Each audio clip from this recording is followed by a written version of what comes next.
Painting a new picture, the beauty and heart of misjudged dogs.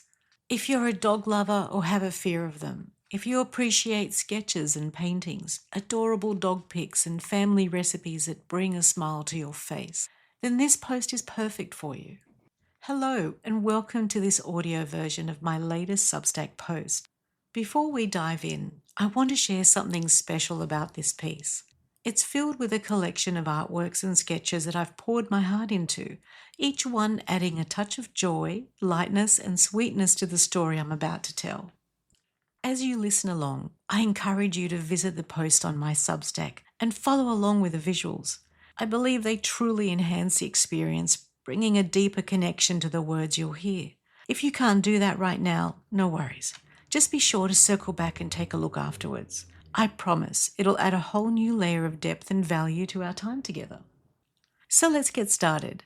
Thank you for being here and sharing this moment with me. When sharing my reflections and creativity on Substack, I visualize a beautiful, invisible thread connecting me to my readers, even if I can't always see it.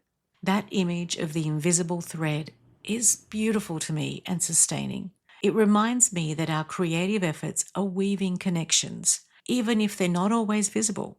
Carrying that image can be a source of quiet strength and inspiration for me. Every song I sing through my writing, every piece of art I create is part of that intricate tapestry connecting hearts. And considering the quality of the hearts with whom I share my life and who read my Substack, it's a rich tapestry indeed. Today, I want to weave my love for dogs into this rich tapestry since they're pulling at my heartstrings and likely yours anyway. A few years ago, I volunteered for an amazing non-profit organisation called Boxer Rescue Network Australia. Web links to their various socials will be at the end of this post. It was run by a small team of volunteers who rescued boxers. Clearly, I'm talking about the dogs, not the human pugilists. With the heart and efficiency of an elite SAS team without the budget or infrastructure a military provides. Working around their normal commitments for careers and families, they performed small miracles for dogs and families while running on fumes. Although I encountered many individuals that I consider heroes, I also witnessed some appalling acts stemming from humanity's darker side. I was surprised and deeply heartbroken to find out that these tragedies could also occur due to something as easily fixable as a breed's reputation. If you're following along, you'll notice a sketch below of a very frazzled little chicklet who I'm hoping mirrors the frustration and confusion and serious question marks I have about this right now. There are widespread misconceptions about certain dog breeds, particularly Staffies, Pitbulls and Boxers. These breeds are often unfairly labelled as aggressive and menacing, which leads to fear and misunderstanding. In reality, these dogs are usually extremely sweet, loyal and naturally protective of children, if not overly rambunctious in the case of Boxers, unless they've been mistreated or trained otherwise. In other words, if their behaviour is problematic, it's likely they've been around some seriously problematic, code for fucked up humans. When I try to figure out why people are so scared of these breeds, I imagine that this must be how they see these dogs in their mind's eye. You might want to glance at the image I've inserted here of a rough but quick morning sketch where I was basically thinking with my pencils and paper of what a very angry pitbull would look like to someone who's scared of them, zoomed in and cropped close to the face. So, based on absolutely no research at all, just a hunch, I produced this short video to sort out the confusion.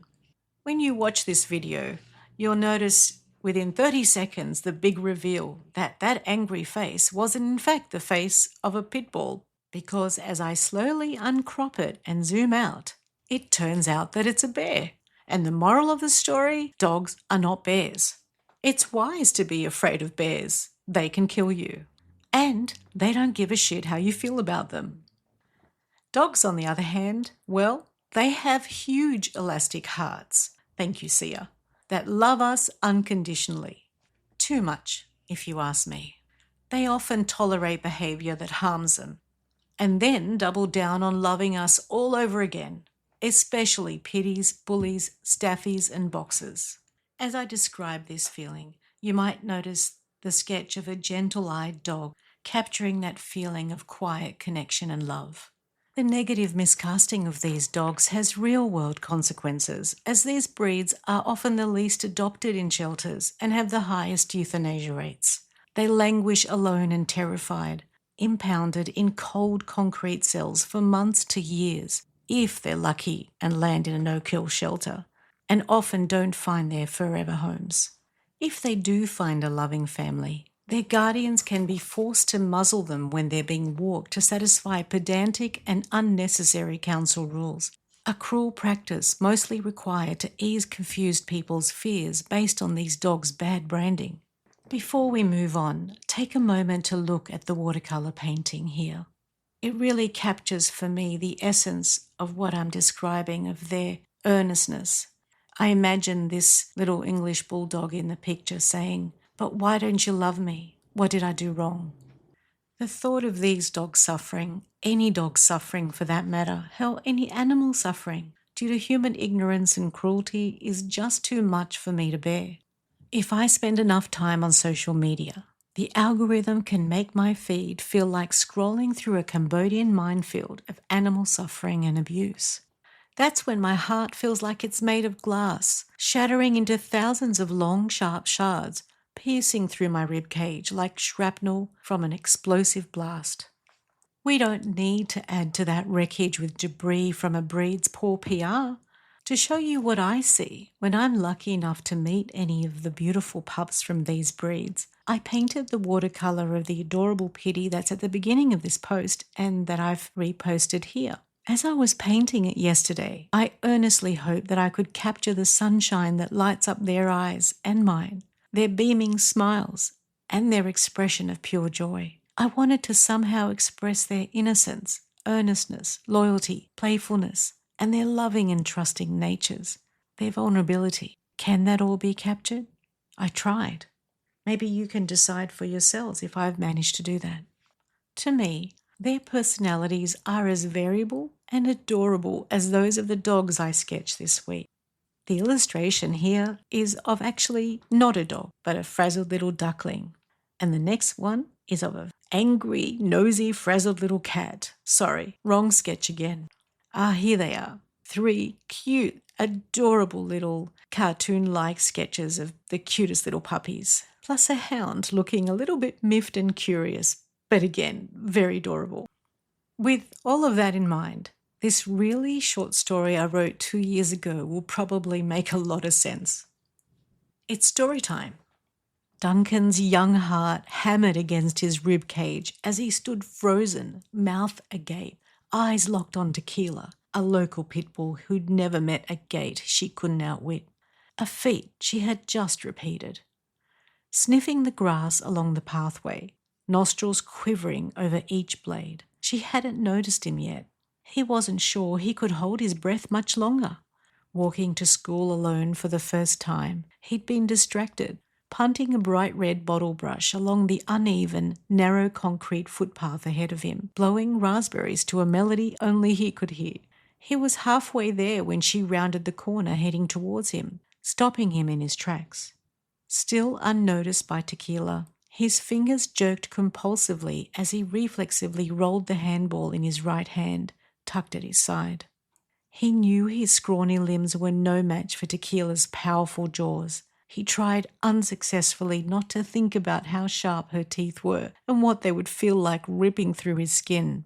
Tom, who was 2 years older than him in year 5 and was best mates with Joe, who lived across the road from Tequila's owners, swore that she had torn a chunk out of a man's left thigh last summer, and he was a fully grown adult.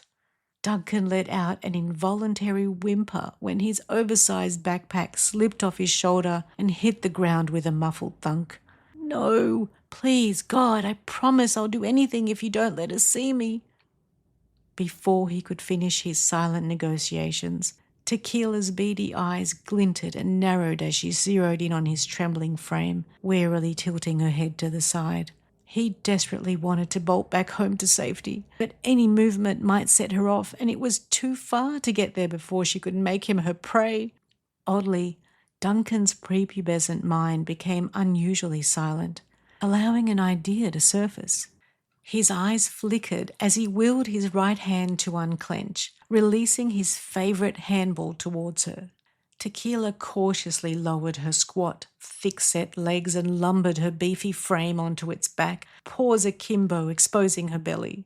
Her mouth opened wide, and her tongue spilled out onto the path, forming what looked to the bewildered boy confusingly like a smile. For me, the real tragedy isn't these breeds' misunderstood reputations, but the missed opportunity to experience the love and loyalty they can offer. Dogs like Tequila, Duncan's unexpected friend, remind us that fear often stems from misunderstanding, and that awareness and compassion can bridge the gap between ignorance and empathy.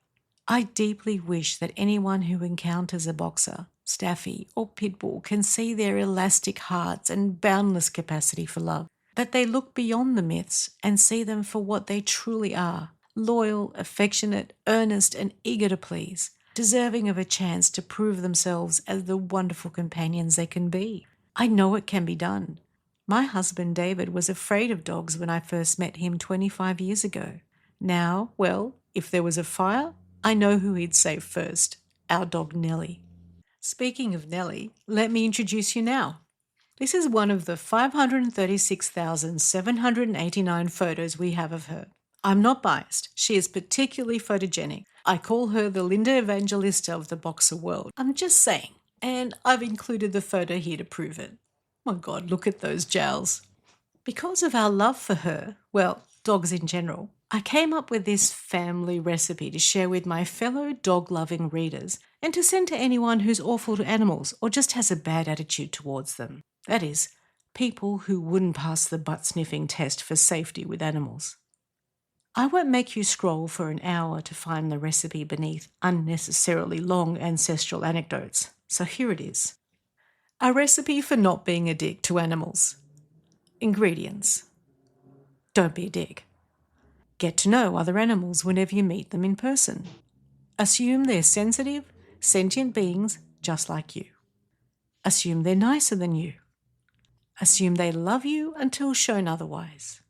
Consider that maybe their antisocial behaviour is because they're scared and it's got nothing to do with you at all. Find a therapist or a good friend that you can talk to about your serious personality deficiencies if you want to harm them.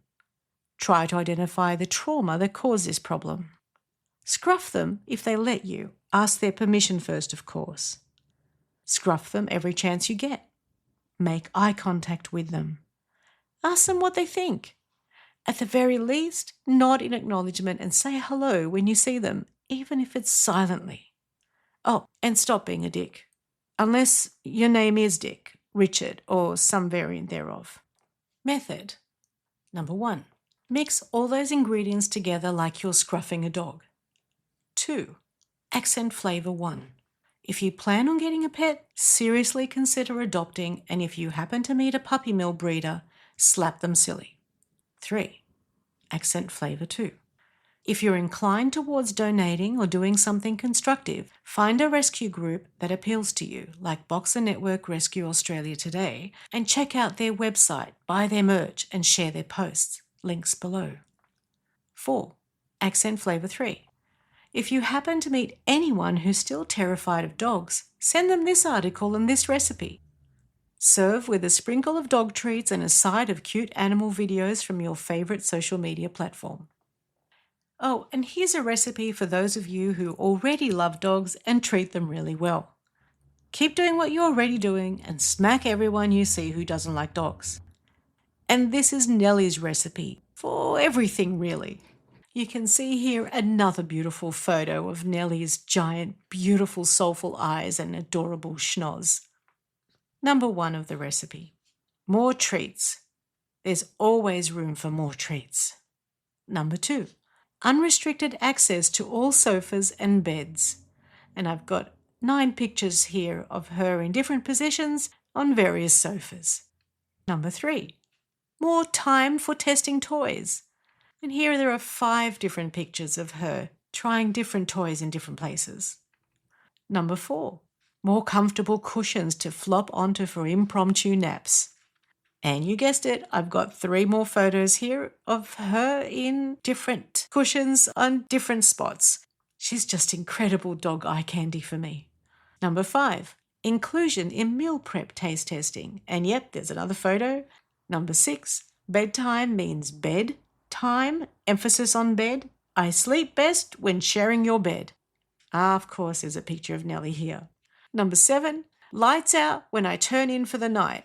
I need my beauty sleep with less interruptions. Stop staying up so late.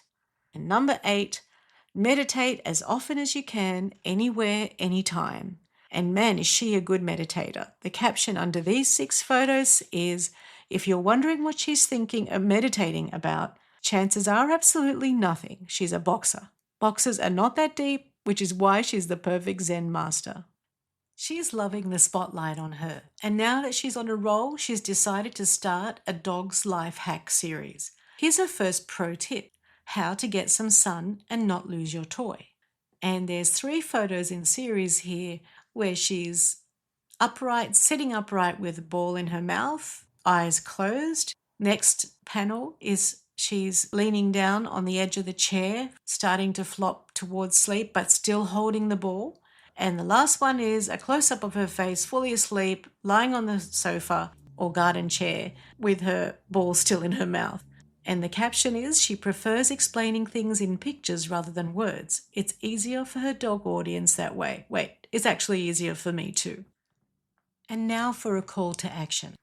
Let's work together to change the tapestry and weave something magical around these knots of misunderstanding about these breeds, one smile, wag, and photo at a time. So share this post with as many people as you can and support any animal rescue organisations that float your boat. Speaking of, here are the BRNA links I promised for their website, Facebook, and Instagram. Now, the most important bit, or at least the most fun bit. Send me some of your favourite pet pics. The goofier and or cuter the better. That's when my face shines with the biggest grin and my heart grows a mouth just so it can smile too. I often find myself inspired to sketch or paint them, so if I do, I'll make sure to email them to you, as long as they pass my sniff test first, of course. I'll be seeing you. This last line makes sense if you see the last picture. There's a little bumblebee in a field of flowers that I painted. Love, T.